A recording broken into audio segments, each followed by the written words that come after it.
Hello, this is Christina at Bain Genealogical Research, and today we will be looking at death records. How do you find a death record?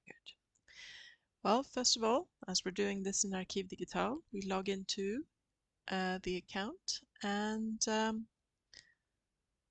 we will be starting this search in Landskrona.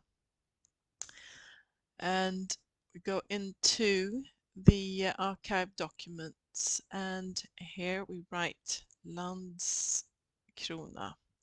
As you can see, Landskrona has quite a few matches here, and the easiest way to select, because what we want is to look at parish records, so the best way to sort that out is to select archive type parish congregation, and that way you get far less matches in your list. So here we still have three different matches here. So what's the difference between the three of them? Well, Landskrona garnisonsförsamling, that means garrison, and that's a military parish.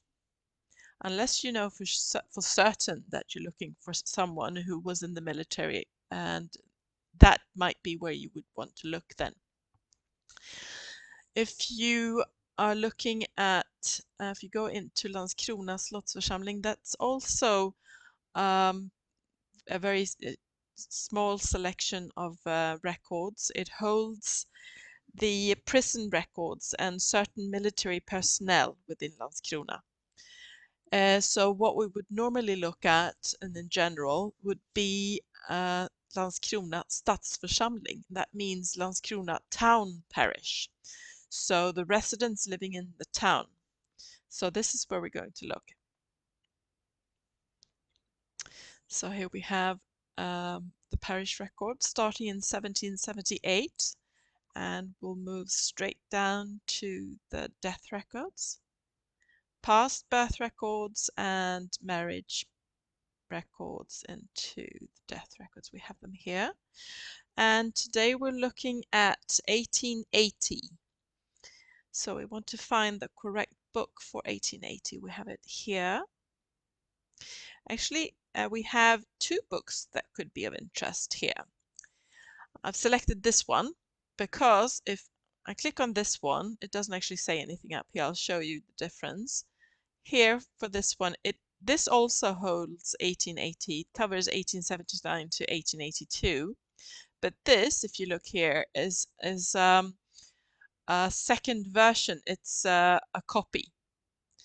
And the copy could have been written by the bell ringer of the church, for instance, someone other than the minister, making a copy for himself, or not for himself, but just making a copy. And that could be good sometimes, because if the original was lost, there would be a copy held somewhere else.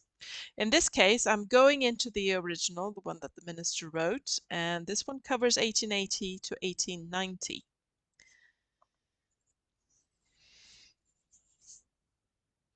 And we're looking at the 1st of September 1880. So I'm just going to jump straight in here. We're in July. Let's do another jump. That's a bit too far. And here we have 1st of September at the bottom here. We're looking at Carl Ulrik Fogelmark. Let's have a look at the top first before we go down to the information there. So, just as the birth records holds the order of the children born, here we have the every person who's died. So we're looking at Carl Ulrik at the bottom, and if you note, there's a line there. Otherwise, they've counted 116, 117, 189, 119 there. And this means that the people who are mentioned in the book, they actually belong to the parish. Well, this man didn't belong to the parish. He died in the parish, but he didn't live here. So he's been noted as a death in the book, but not as belonging to the parish. We have the death month, day, and then when the burial took place in the month and the day. Sex, here's the one for men and women, and then the name, of course, and information related to the name. In some cases, if it's a child, you will have the name of a parent or parents, and also living address, the address where they were living. This is a column showing if you were of nobility. So there would be a little mark here. Age at the time of the death, and year, month, and day. So they are very exact with how old the person was. And here it says not married, married, widower, or widow. And this is the interesting column here, if it's filled in, of course. It says cause of death. This can be very interesting to find out what they thought what was the cause.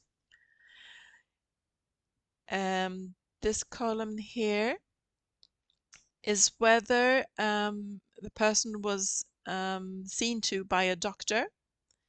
And here we have for in case of there being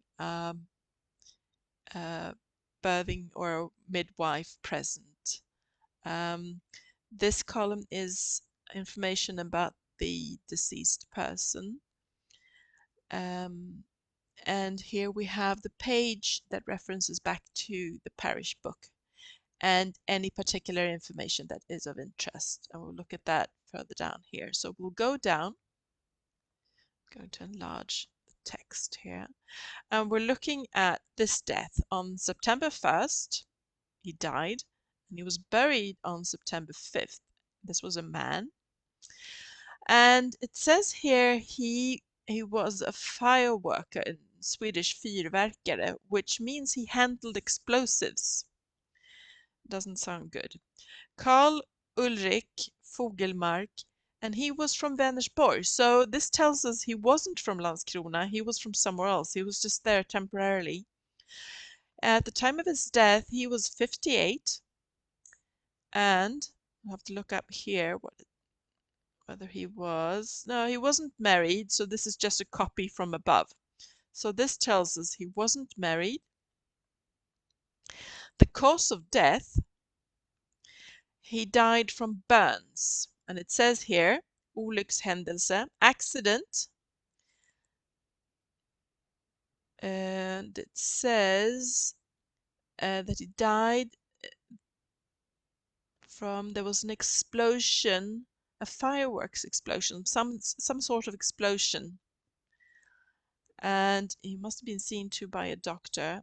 And this is the interesting part here. Because he was noted in this book, Landskrona parish also sent a note that this man passed away to his home parish. So the note of his death is included in his, should be at least included in his home parish as well. But if you're just looking at the note in his home parish, it might not be totally clear that that is not where he died. So it can be interesting also to have a look at the information out to the right, because the minister in that parish should have noted that he died somewhere else. And here it says, a note sent to the pastor in Vänersborg on the 8th of September 1880. So this is what a death record in around 1880 can look like. If you go further back in time, you will probably not as often anyway, find the cause of death that you can find here. So this is the interesting part. I hope this can help you find the information that you need when it comes to a death with your ancestors. And I wish you good luck and talk to you again soon. Bye.